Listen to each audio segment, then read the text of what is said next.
L'exemple de Nassim qui tout à l'heure a dit, j'ai mis des mots dans ma tête, j'ai formulé. Donc avec ça, il y a une proposition de message. Je prends l'exemple de Jenny qui s'est présentée en disant qui elle est, qu'est-ce qu'elle fait. Et plus tard, il faut proposer quelque chose. C'est bien de dire qui on est, étudiant, formatrice, mais pourquoi on veut prendre la parole? On revient au premier slide, c'était pour passer un message. Qu'est-ce que je propose? C'était l'objectif de mon message. Donc la structure de l'impact dans la prise de parole, c'est de véhiculer un message précis, qu'est-ce que je pense, et de proposer quelque chose. Beaucoup de personnes, ce n'est pas parce qu'elles sont timides qu'elles ne parlent pas dans des contextes bien spécifiques, mais la personne préfère écouter pour pouvoir plus tard proposer. Ce n'est pas toujours qu'est-ce qu'on a à dire, mais c'est plutôt qu'est-ce qu'on va retenir de ce que vous avez dit.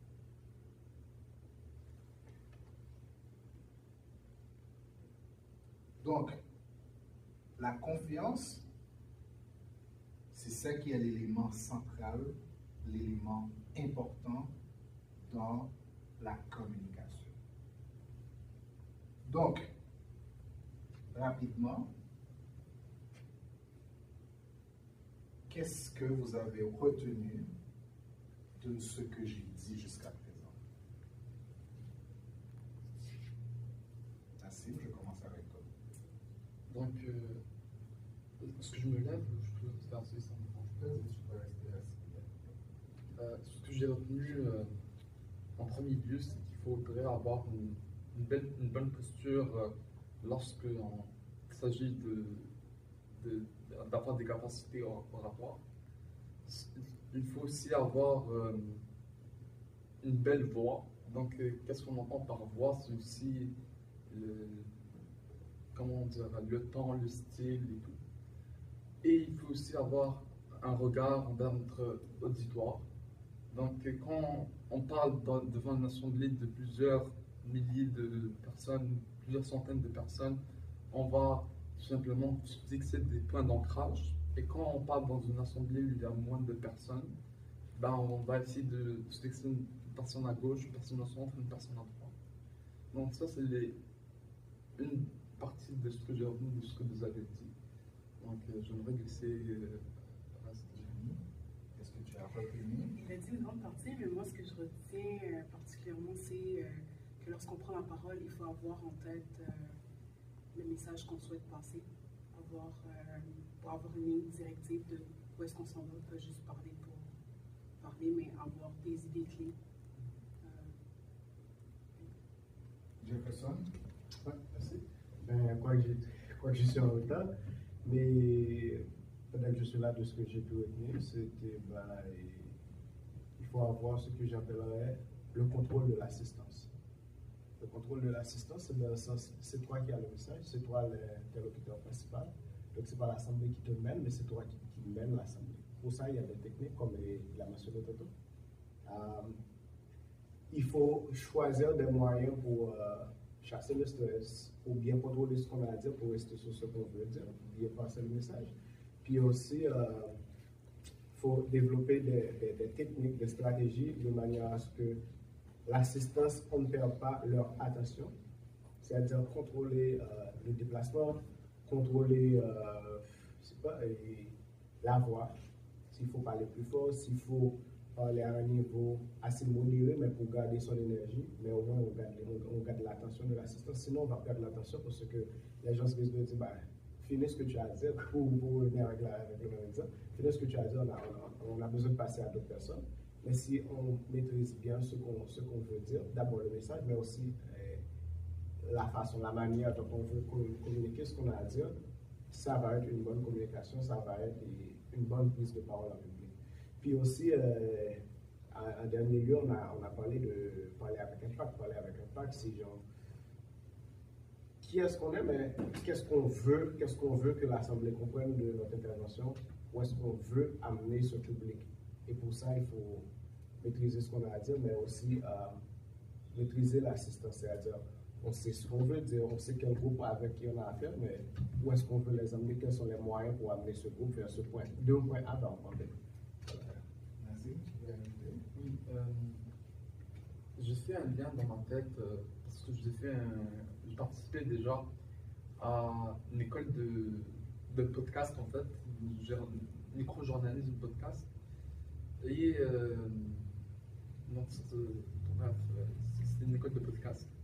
Et une des choses que j'ai appris dans cette école-là, c'est que quand on va assister à un discours, par exemple, prends n'importe quel exemple, par exemple un prêtre ou un imam ou un speaker, comme on dit, on va comprendre que une des techniques que ces personnes-là vont utiliser, c'est une technique qui est très importante, c'est celle du silence.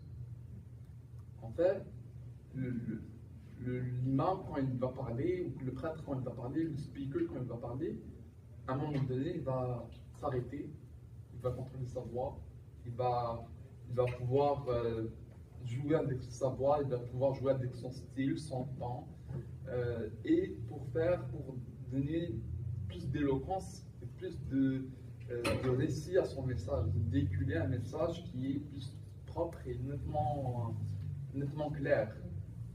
Donc, le silence, c'est un lien que j'ai fait dans ma tête par rapport à ce que j'ai appris aujourd'hui et par rapport à ce que j'ai appris dans l'école de podcast. Et ça m'est venu comme ça, donc je ne sais pas si c'est une bonne façon. Super, ben c'est un point là que j'ai mis de la confiance. Oui. On parle avec je, comme Jefferson. Chaque idée ou chaque phrase véhicule une idée. Puis ce que tu parles de silence, c'est la pause. C'est la respiration avant de parler. Donc, quand on va communiquer avec confiance, on apporte son histoire. C'est Jenny qui parle. Donc, je plus le message. Et chaque phrase va amener une idée nouvelle. Et quand on veut recentrer son idée, on revient à l'idée précédente en précisant tel que mentionné, tel que expliqué, tel que indiqué. Et c'est l'exercice que Jefferson a fait tantôt quand il a parlé de contrôler le public, s'assurer que le message est bien véhiculé, et quand il revient sur le thème en disant tel que précisé. Donc, justement, ton élément de pause, c'est la respiration, c'est pas le silence proprement dit, mais c'est la pause. Parce que oui, on fait du silence, mais aujourd'hui, on n'est pas dans l'éloquence, mais quand on parle d'éloquence, il y a plusieurs techniques. Il y a les techniques de respiration, il y a les techniques de débit de parole. La même chose que je suis en train de dire. Parler en jeu, une idée, une phrase, respiration avant de parler, ou que je suis en train de vous dire, il faut parler en jeu, que chaque idée contienne une phrase, que la respiration avant de parler, mais il y a le débit, quand on parle plus lentement, quand on parle plus vite, quand on doit hausser le ton. Donc c'est qu'est-ce qu'on va dire, qu'est-ce qu'on veut délivrer, qui va nous amener à prendre un ton plus serein, plus sérieux, plus précis. Oui. Est-ce qu'on peut aller sur la pause? C'est possible. Ben, on fait une causerie, on n'a pas beaucoup de personnes, donc on va faire une causerie. Ouais. Ma question, c'est, pendant qu'on est dans la confiance, c'est quelle relation qui existe s'il y a une relation dans la confiance dans la prise de parole publique ou la confiance dans l'oratoire face à l'improvisation. Comment l'improvisation influence-t-elle cette confiance-là? Je ne suis pas un partisan de l'improvisation. Pourquoi? Parce que la prise de parole en public, la prise de parole avec confiance, ça prend une organisation. Je vais parler de quoi? On va parler de football. Est-ce qu'on parle de la Coupe du monde de football qui s'en vient ou on parle de l'histoire du football? On fait une comparaison entre les meilleurs joueurs d'aujourd'hui ou les meilleurs joueurs d'hier? C'est quoi l'élément central de ce débat, de cette conversation? Mais si j'ai un élément central dans ma conversation, j'ai une préparation à faire. Ça arrive, oui, quand on maîtrise des sujets, on peut rentrer dans une discussion, on peut rentrer dans un débat, on peut aller parler à des gens par rapport à notre expertise dans un domaine, par rapport à notre expérience dans un domaine. Mais néanmoins, la prise de parole, elle est organisée. Mis à part l'organisation de la prise de parole publique, est-ce que cela veut dire une culture générale serait une grande aide pour pallier en partie l'impact de l'imposition? Parce que improviser, oui, on va improviser, c'est pas en se jetant dans l'eau sur, on va-tu parler de l'astronomie, juste parce que autour de nous, le voisin est en train de parler de l'espace. On doit au moins savoir qu'est-ce qu'un astronaute il fait ou qu'est-ce qu'un astronome il fait.